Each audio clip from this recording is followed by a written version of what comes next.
Welcome dear 12th class student.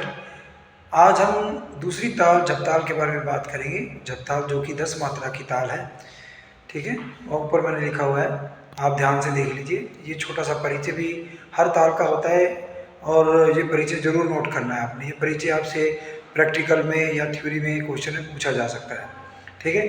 तो ये 10 मात्रा की ताल झपताल, ठीक है। 10 मात्रा, 4 विभाग होते हैं इसके, ठीक है। और 4 विभाग कौन कौन से, मात्रा कितनी आएंगी? 2 3 2 3 के विभाग होंगे। 2 3 2 3 के विभाग। अच्छा, मात्रा 1 3 8 पर ताली आएगी, 6 मात्रा पर इसकी खाली आएगी, ठीक है जी। तो अब हम शुरू करते हैं, क्योंकि ये 10 मात्रा की ताल है बेटा, तो जितनी मात्रा की ताल हो हमें उतनी काउंटिंग पहले लिख देनी है, जैसे यहाँ पे मैंने लिखी हुई है, ठीक है। अब फिर मैंने उसमें क्या ऊपर क्या लिखा था, 4 विभाग हैं इसके। तो जो 2 3 के 4 विभाग आपने इसके कर देने हैं। यानी पहला विभाग 2 का, फिर 3 का, फिर 2 का, फिर 3 का, ये ध्यान रखिएगा। तो अब उसके बोल लिखे जाएंगे। ये बोल लिखने से पहले ये क्या है, मात्रा। इसके आगे हमने लिख देना मात्रा। तो ये क्या है, चिन्ह। तो चिन्ह क्या है, ये क्रॉस का मतलब है सम, पहली ताली। क्रॉस का मतलब सम, पहली ताली।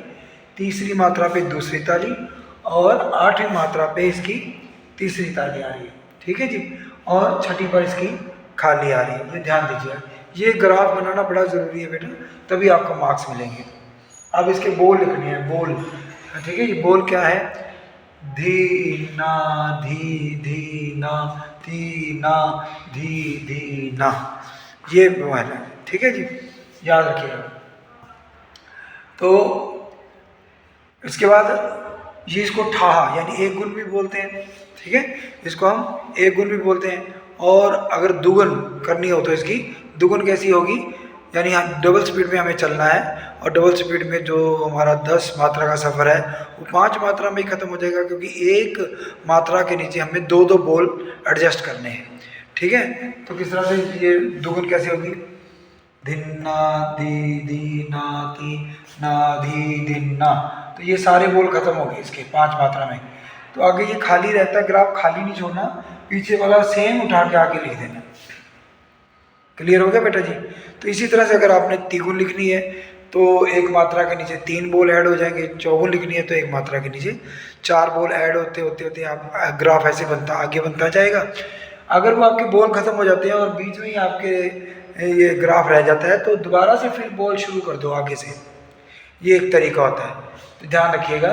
लेकिन लास्ट में जहाँ अगर चौगुन लिख रहे हैं तो लास्ट में आपका धिन ना आना जरूरी है, तो आपकी ये सही जाएगी, अदरवाइज ये गलत हो जाएगा जी, ध्यान रखिएगा। अगर आपको कोई दिक्कत आती है बेटा वीडियो समझने में, तो आप मुझे फ़ोन करके या मैसेज करके बताइए तो कि आपको कहाँ दिक्कत आ रही है, ताकि मैं उसको सॉल्व आउट कर सकूं। और आप थोड़ा साथ दीजिए, तो आपके अच्छे मार्क्स के लिए बेटा मैं मेहनत कर रहा हूँ, कोऑपरेट करिए। थैंक यू, नेक्स्ट वीडियो में मिलते हैं। सबको tata bye bye, see you again.